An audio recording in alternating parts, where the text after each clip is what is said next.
pero les decíamos que hay circunstancias importantes que tienen que ver con conflictos que siguen sin resolverse y que llaman la atención de la información.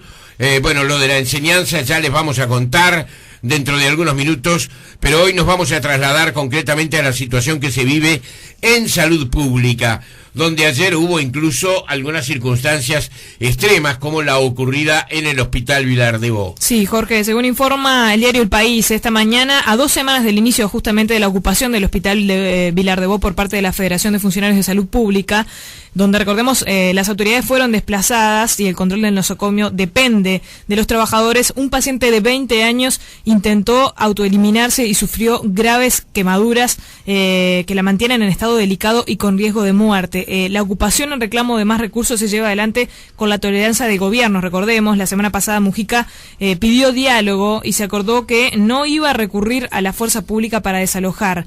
El primer día de ocupación la policía pidió el desalojo, pero los trabajadores anunciaron que lo iban a resistir. Bueno, ahora se plantea esta situación con esta paciente y además toda la situación que se vive también en el otro lugar que ocupó la Federación de Funcionarios de Salud Pública, Ciudad del Plata, donde el gobierno tenía prevista la desocupación también. Exactamente, se señala entre otras cosas que los funcionarios de salud pública van a continuar ocupando por lo menos hasta el día de hoy la Policlínica de Ciudad del Plata, que van a asistir luego a la reunión tripartita en el Ministerio de Trabajo, pero se ha señalado que los trabajadores van a analizar si concurren a este encuentro o no, dada la amenaza de esencialidad. Estamos en línea con Pablo Cabrera, secretario general de la Federación de Funcionarios de Salud Pública. ¿Cómo estás, Pablo? Buen día.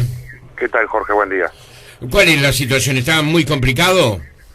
Bueno, hay una situación un tanto compleja y dentro del informe que ustedes planteaban creo que hay un eje central que es el presidente apela a la negociación, pero recién al día de hoy podemos contar con determinadas circunstancias que abran ese espacio de negociación luego de 15 días de ocupación en el Hospital Vilar-de-Bo a 20 días de la primera ocupación que se dio el 1 de agosto en un centro de salud de Montevideo, y donde el planteo ha sido muy claro, donde nosotros hemos puesto justamente la visión de no pensar en una ley de rendición de cuentas como se había planteado al comienzo, de que los espacios podían ser estudiados desde otro lugar, y realmente ha preocupado y se ha sensibilizado a la gente, porque estos conflictos obviamente que se pueden mantener y hay conciencia de lo que se está haciendo, responsabilidad, y más allá del hecho puntual como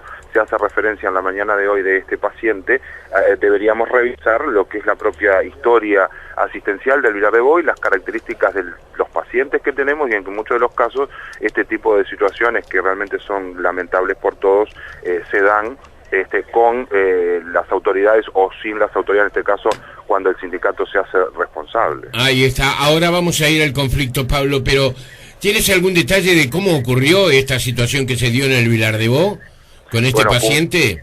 Puntualmente, cómo el paciente tiene el hecho, no lo puedo plantear porque estábamos ocupando justamente acá Ciudad del Plata. Ajá. Y fue en el horario en que estábamos aquí en el centro acompañando también lo que era esta ocupación.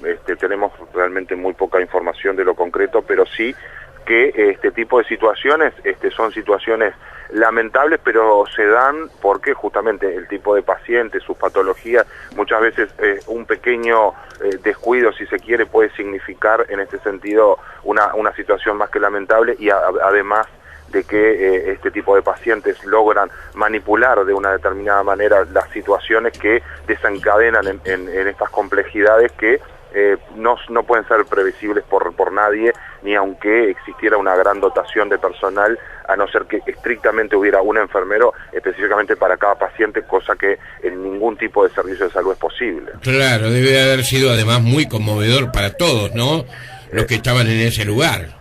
No, en este momento para los compañeros que trabajan en esta situación realmente es muy complicado, y por eso nosotros también siempre planteamos lo que significa el soporte y el cuidado de quienes cuidan más en lo que hace a lugares tan particulares y de alta sensibilidad como lo puede ser trabajar en salud mental en el caso del Hospital Villar de Bo, o como cuando se trabaja en un CTI donde la vida y la muerte es un tema constante y donde el que está permanentemente con el paciente está viendo cómo en cualquier momento pues se puede perder justamente a ese paciente, y eso también genera situaciones de un estrés muy grande que hacen que tengamos que valorar con más profundidad lo que es la calidad del trabajo y cómo se puede respaldar justamente a ese trabajador en situaciones extremas. Claro. Gran parte de nuestro conflicto también tiene que ver con esa realidad. Claro.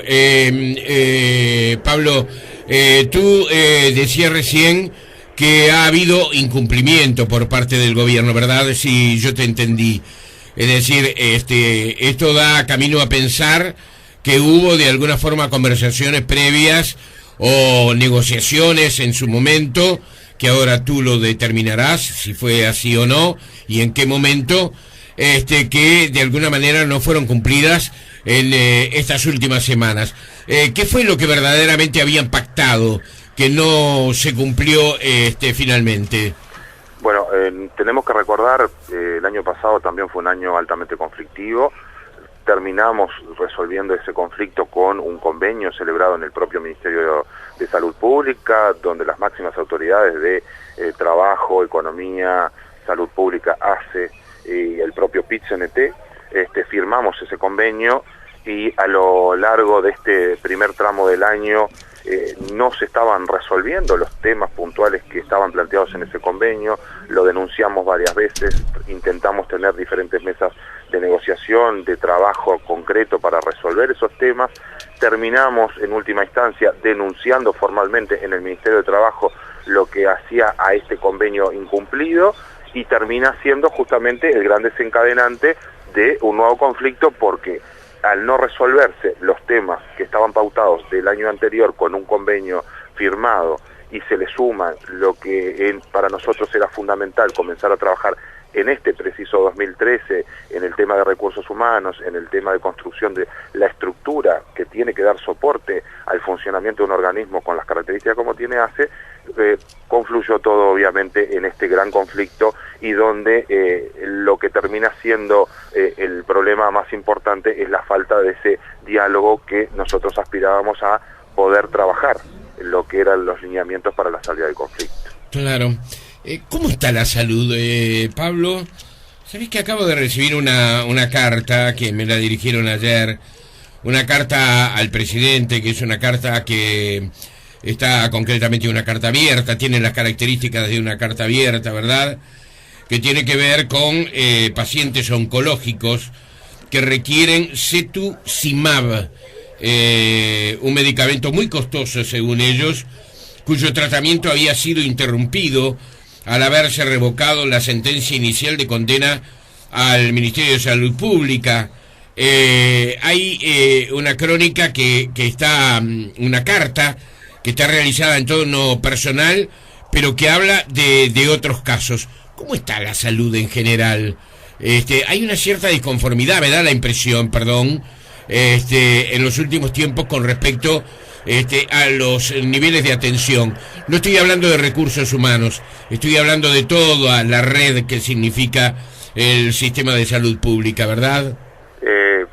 Concordamos totalmente, Jorge, en la necesidad de profundizar en cómo hoy se está brindando atención en salud a la población, a los uruguayos todos.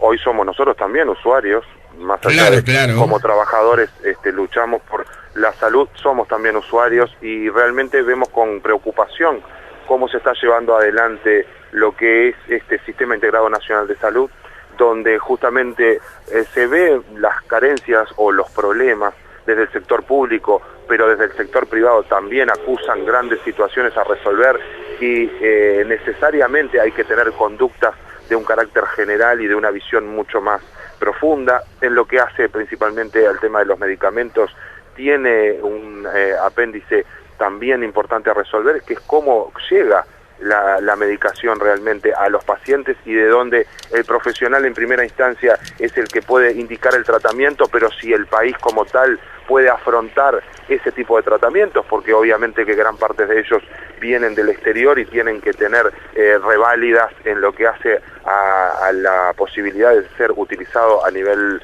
local, y en el caso de poder ser utilizado, los costos de ingreso al país. Y esto tiene que ver con la lógica de los recursos, y tiene que ver justamente también con el planteo que hace la Federación en cuanto a cómo visualizamos la construcción de esos recursos genuinos que el sistema tiene que tener para que no se discrimine si el paciente es del servicio público, si es del servicio privado, simplemente que cuando se le dio la libertad, ese derecho fundamental de que se pudiera elegir, que cada uno de nosotros tuviera esa capacidad de decidir dónde entendía que era mejor la atención para sí y para su familia, pero que no hubiera discriminación a la hora de cuando el sistema diera los recursos, las personas tuvieran accesibilidad de un lado o del otro de la misma manera. Y esto es hoy una de las grandes complejidades, y creo que el país se merece un debate en profundidad, y donde creo que faltan a veces actores en este tipo de discusiones, porque cuando nosotros a través de un conflicto llevamos adelante la discusión inicial, el tema de los recursos es un punto central, pero no siempre desde quien genera los recursos o quien debe estar pensando cómo se deberían generar los recursos, no está presente. Entonces, en esta dualidad de situaciones es que llegamos a la complejidad de no resolver, y las no resoluciones después pueden significar este tipo de situaciones concretas como la de esa persona que envía esa carta al presidente, que entendemos y obviamente es altamente sensible, porque todos los temas oncológicos son altamente sensibles, pero además los temas de la niñez también son altamente sensibles, porque cuando visualizamos un Pereira Rosell que necesita un fortalecimiento, no es solo por ser el hospital pediátrico más importante, sino porque es referencia y porque deberíamos tener otras condiciones, otra infraestructura para brindar esa atención. Entonces creo que hoy, y ese tipo de cartas lo que hacen es expresar lo que hace una situación más general del sistema y que tenemos entre todos como país que resolver. Claro, los progresos que ha tenido la medicina, ¿verdad?, en general, han sido maravillosos, pero la medicina es muy costosa y exige que todas las partes trabajen con un nivel de precisión enorme, ¿verdad?, y un margen de error muy acotado. En esta carta, por ejemplo, se habla de otro caso realmente muy conmovedor, el de Justino, un chico de 5 años que precisa un medicamento que no está en el país, que podría curarlo frente a una enfermedad oncológica también. Pero ¿qué pasa? Ese medicamento cuesta 9.000 euros por mes. ¿Pero qué hacemos? ¿Dejamos que ese chico se vaya o lo recuperamos? Son temas realmente muy complejos. No te voy a llevar a ellos en este momento, Pablo, lo hablamos en otro instante. ¿Se van a presentar hoy a la reunión? Sí, nosotros hemos estado abiertos al diálogo, apostamos a la negociación desde el primer momento, y en cada oportunidad que seamos convocados, ahí vamos a estar, porque entendemos que es desde ese espacio donde se puede construir realmente las salidas y poder visualizar entre todos posibles soluciones. Lo que planteábamos siempre, y por esto hoy se ha profundizado el conflicto. No habíamos tenido la posibilidad de tener un espacio de negociación real hasta lo que ha sido la convocatoria para la tarde de hoy, cuando ya vienen 20 días de un conflicto realmente sensible, porque obviamente cuando se trata de la salud se tratan de muchas cosas, y la gente está reclamando desde todos los espacios que se tenga esa posibilidad de negociar. Cabrera, ¿cuál es la situación ahora en la policlínica ocupada y en el centro de salud ocupado? ¿Se ha anunciado una desocupación por parte del gobierno? ¿También se manejaba la esencialidad? ¿Cuál es la realidad hasta ahora? Bueno, se han manejado varios elementos, la esencialidad ha sido uno de ellos, pero a nosotros formalmente todavía no se nos ha convocado.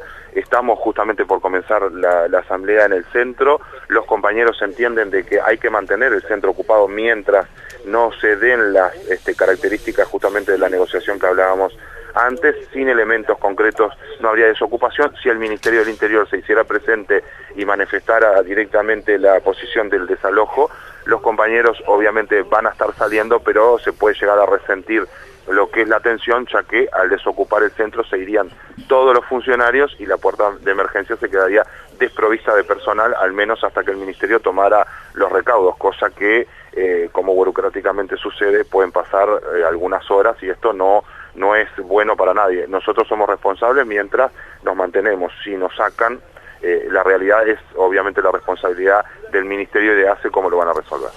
Me da la impresión, más allá de las voluntades, que este conflicto puede ir para cualquier lado en las próximas horas.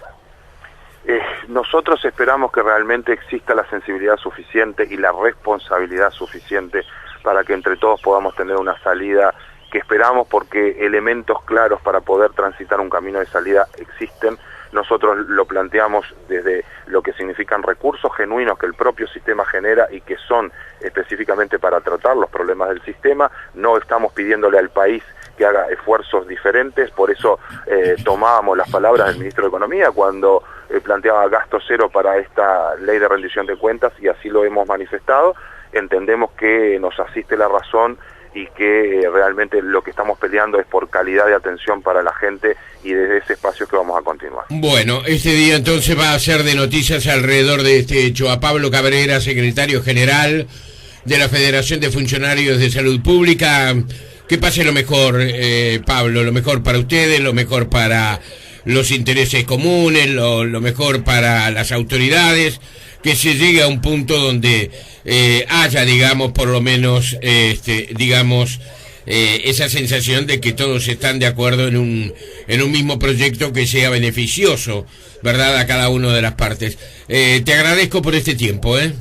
No, gracias a ustedes, Jorge, y lo que nosotros planteamos justamente es en beneficio del país, y todo lo que sea negociar para que podamos salir adelante entre todos, eso es el motivo de la Federación. Chau, chau, nos vemos. Hasta luego.